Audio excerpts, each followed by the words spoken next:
Hello friends, वापस से स्वागत है एक नई कहानी के साथ। और आज की कहानी है एक रिश्ता ऐसा भी। अगर यह कहानी आपको पसंद आए तो एक लाइक करें और चैनल को सब्सक्राइब जरूर करें। पापा, मैं विशाल से शादी नहीं कर सकती, कृति ने गहरी सांस लेकर अपने पापा से कहा।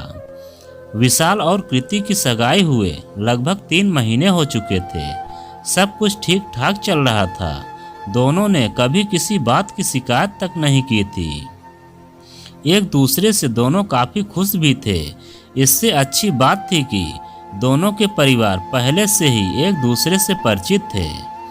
कृति के पापा ने एकदम चौंकते हुए लड़खड़ाती सी आवाज़ में कृति से कहा, क्यों बेटी, क्या कमी है विशाल में?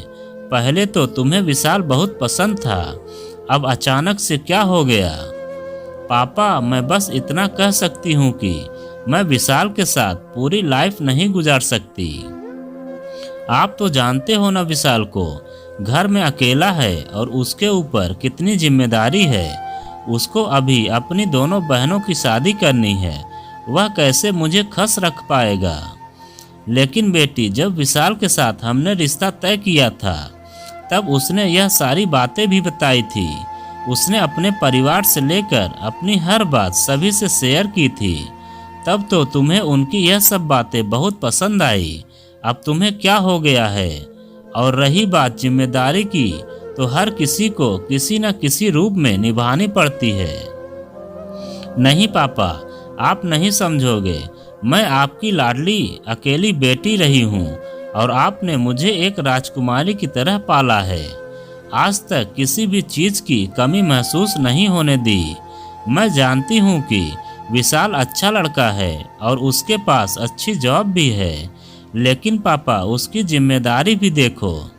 प्यार ही सब कुछ नहीं होता है जीवन में, कुछ पैसा भी जरूरी होता है। मैं नहीं चाहती कि मेरी वजह से विशाल की बाद में लाइफ खराब हो। कृति ने सब कुछ एक ही सांस में कहकर अपना निर्णय सुना दिया। लेकिन अब सवाल यह था कि जिस समाज में विशाल और कृति रह रहे थे, वहां पर सगाई का टूटना बहुत बड़ी बात मानी जाती है। ऐसी खबरें आग की तरह फैलती हैं। जब तक दोनों पक्ष अपनी बात कह पाते, उससे पहले ही लोगों के बीच इस घटना का पोस्टमार्टम हो चुका होता है, जिसका खामियाजा दोनों परिवार ही भुगतते हैं। कृति के पापा एक सख्त मिजाज के व्यक्ति थे। उनको बिल्कुल भी पसंद नहीं था कि कोई भी किसी भी कारण से उन पर उंगली उठाए, और कृति के इस फैसले ने तो उनकी गहरी चिंता में डाल दिया। आखिर कृति और उसके पापा ने एक प्लानिंग के तहत सारा दोष विशाल पर ही डालने का निर्णय लिया। उधर विशाल अपनी ही दुनिया में मस्त था। उसको आभास भी नहीं था कि उसकी लाइफ कुछ दिनों बाद बदलने वाली है। मिलनसार और हंसमुख स्वभाव का विशाल कभी सपने में भी नहीं सोच सकता था कि जिस कृति के साथ उसकी सगाई हुई है, वो महज कुछ समय का साथ ही है। कुछ दिनों बाद विशाल किसी वजह से अपनी होने वाली ससुराल में गया। रात में डिनर करने के बाद वह गहरी नींद में सो गया था। सुबह के 6 बजे थे कि उसको पास वाले कमरे में से कुछ खुसुर फुसुर सुनाई दी। देखो जी, ये प्रिया मुझे बिल्कुल भी अच्छी नहीं लगी। पता नहीं क्यों ये हमारी लड़की का पीछा ही नहीं छोड़ती। आपको पता है ना कि पिछली बार कृति उसके साथ बिना बताए 6 दिन के लिए गायब हो गई।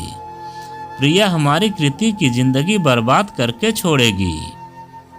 कृति के पापा ने एक गहरी सांस लेते हुए जवाब दिया, तुम चिंता मत करो, मैं विशाल को बता दूंगा, वह कृति को समझा लेगा।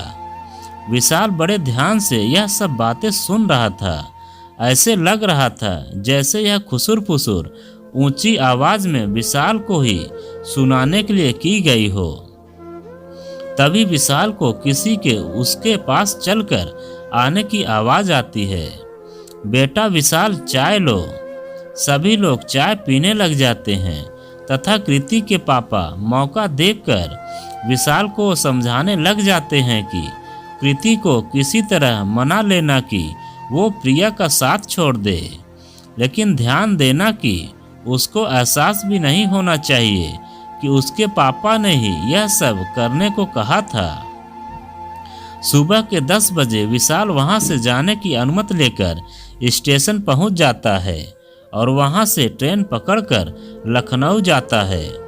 अगले ही दिन एक जगह पर बैठा विशाल कृति का इंतजार कर रहा था।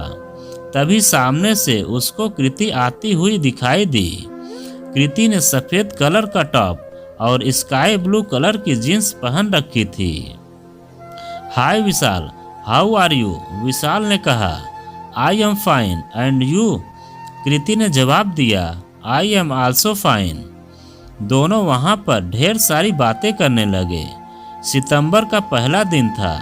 आसमान में बादल छाए हुए थे जो सूरज के साथ लुका छिपी खेल रहे थे। इसी बीच विशाल ने मौका देखकर कृति से पूछ ही लिया, कृति, जब आपके घर वाले प्रिया को पसंद नहीं करते तो आप उसके साथ क्यों रहती हो? मैं भी चाहूँगा कि यदि वो अच्छी लड़की नहीं है तो आपको अपने पेरेंट्स की बात मान लेनी चाहिए। शायद मेरी भी यही इच्छा हो। इतने में ही कृति ने विशाल को घूर को देखा और जोर से चिल्लाई, तुम होते कौन हो मेरी लाइफ में रोक टोक करने वाले? मैं कहीं भी जाऊं, कुछ भी करूं और किसी के साथ रहूं, वो मेरी आज़ादी है। वैसे भी मेरे आपसे सगाई हुई है। शादी के बाद पता नहीं क्या क्या प्रतिबंध लगाया जाएगा। कौन से जमाने के इंसान हो तुम? विशाल ने धीरे से कहा। कृति, मेरा यह मतलब नहीं था। आपके पापा ने ही मुझसे कहा था यह सब करने को। मैं आपको भला ऐसा क्यों कहूँगा? आपके पापा दुखी थे तो मैंने कह दिया। आई एम सॉरी, आपको बुरा लगा हो। इतना कहकर विशाल वहां से उठकर सीधा अपने रूम के लिए निकल पड़ता है।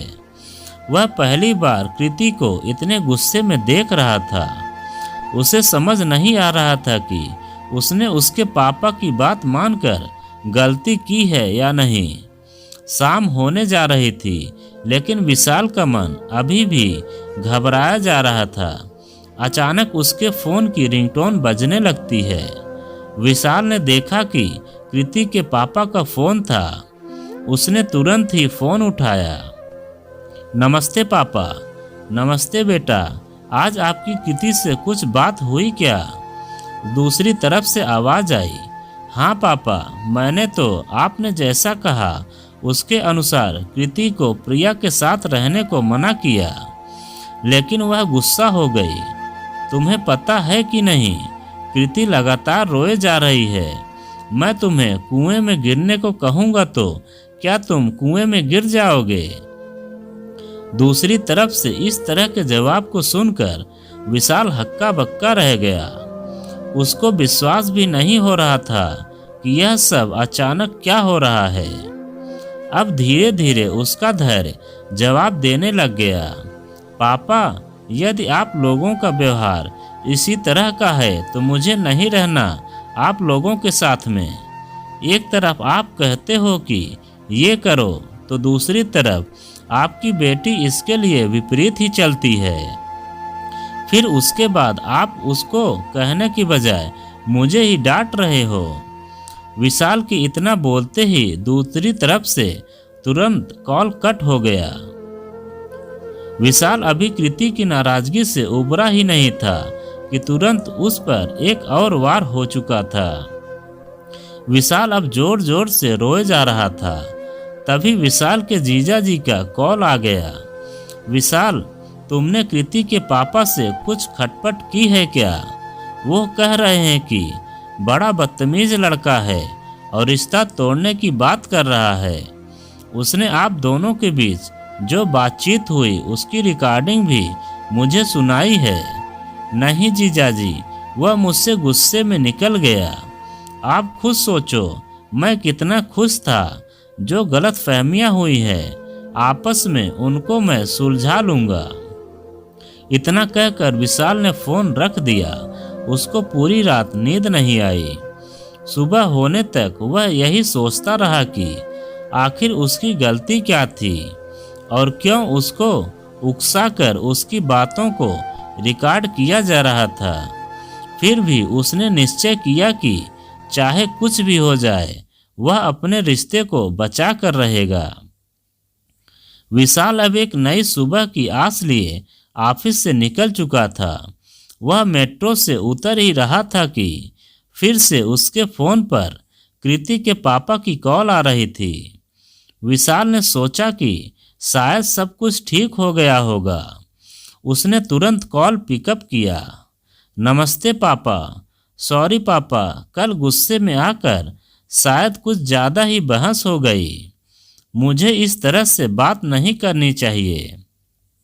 विशाल अपनी बात पूरी भी नहीं कर पाया कि दूसरी तरफ से आवाज़ आई, देखो विशाल, एक बार रिश्ते में गांठ पड़ जाती है तो कितना भी जोड़ो लेकिन उसका चिन्ह हमेशा रहता है।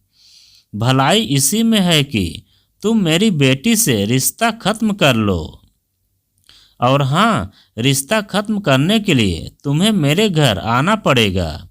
मेरे पास रिकॉर्डिंग है जिसमें तुमने साफ कहा था कि तुम्हें यह रिश्ता मंजूर नहीं है। दोनों के बीच लगभग 10 मिनट तक बातचीत होती रही। विशाल पूरी समय बातचीत के दौरान रोता रहा, लेकिन उनकी बातचीत जल्द ही रिश्ता खत्म करने पर ही बंद हुई। विशाल मेट्रो स्टेशन के गेट नंबर 4 पर बैठ गया तथा काफ़ी देर तक रोता रहा। वह भूल भी गया था कि वह सबसे बिजी स्टेशन पर बैठा हुआ है और उसके ऑफिस का रास्ता भी तो यहीं से जाता है। सभी आने जाने वाले लोगों की निगाह उस पर ही थी, लेकिन विशाल बेसुध होकर लगातार रोए जा रहा था। काफ़ी देर बाद उसने अपने आप को संभाला और ऑफिस के बजाय वह सीधे अपने घर आ गया। धीरे धीरे समय व्यतीत होता गया। विशाल सोच रहा था कि धीरे धीरे सब ठीक हो जाएगा, लेकिन 3 महीने बाद कृति के पापा ने केस की धमकी देकर रिश्ता खत्म करवा लिया। यह समय विशाल और उसकी फैमिली के लिए एक भयानक सपना जैसा था। समाज के लोगों ने काफ़ी बातें सुनाई। किसी ने विशाल पर आरोप लगाया कि दहेज की बात पर रिश्ता खत्म हुआ है। वहीं दूसरी तरफ किसी ने लड़की के चरित्र पर ही सवाल उठा दिया। तो दोस्तों, यह कहानी अगर आपको पसंद आ रही हो तो एक लाइक ज़रूर करें और चैनल को सब्सक्राइब ज़रूर करें।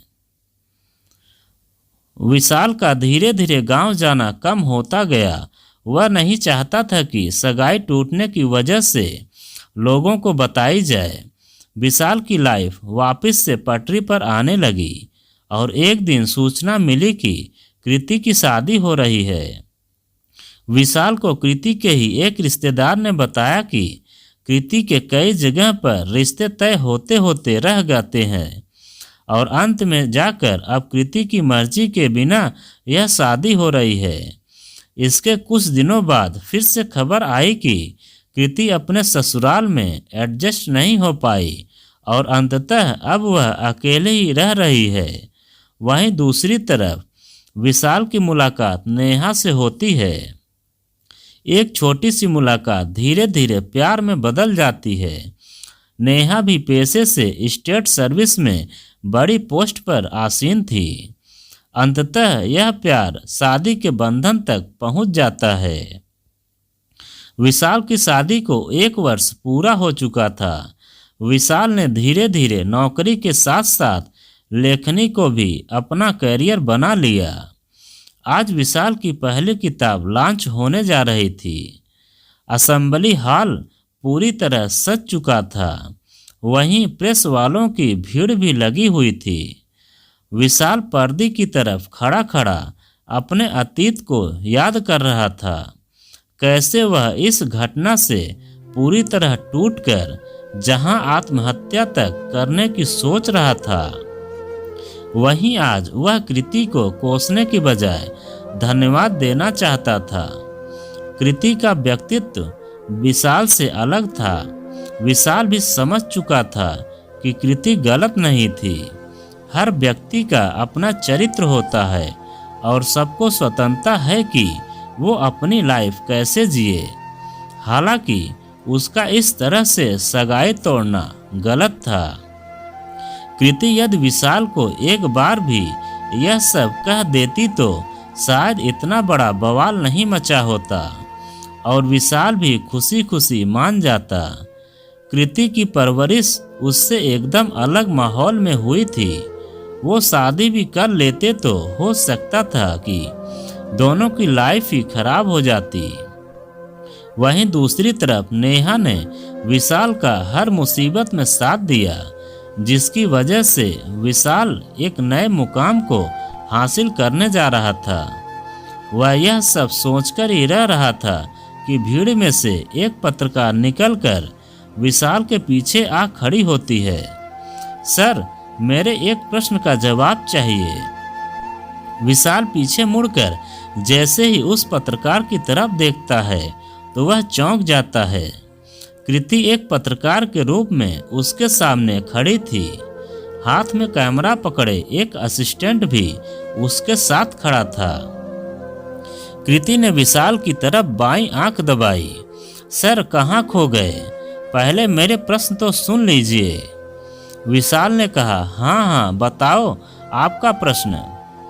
तो झेलो मेरा पहला और अंतिम तीर। आपकी सगाई टूटने के 1 साल बाद आपके पास यदि कृति आकर आपसे सब कुछ भूलकर शादी करने को कहती तो क्या आप उसका हाथ थाम लेते? विशाल समझ चुका था कि यह सवाल क्यों पूछा गया। उसने उसकी तरफ मुस्कुरा कर कहा, यदि कृति भागकर शादी करने के बजाय यह कहती कि मैं आपके परिवार के साथ रहना चाहती हूँ तो शायद परिस्थितियाँ कुछ और ही होती। कृति विशाल के उत्तर को सुनकर असमंजस में पड़ जाती है कि आखिर विशाल क्या कहना चाहता है और परिस्थितियाँ कैसे भिन्न हो जाती। वह वहाँ से विशाल का इंटरव्यू लेकर सीधे ऑफिस पहुँच जाती है तथा टीवी पर विशाल की नई किताब की समीक्षा करने में व्यस्त हो जाती है। तो दोस्तों, यह कहानी आपको कैसी लगी कमेंट में लिखकर हमें ज़रूर बताएं। और आप अगर हमारे चैनल पर नए हों तो प्लीज़ चैनल को सब्सक्राइब करें और वीडियो को लाइक ज़रूर करें, क्योंकि हम आपके लिए ऐसी ही वीडियो लाते रहते हैं।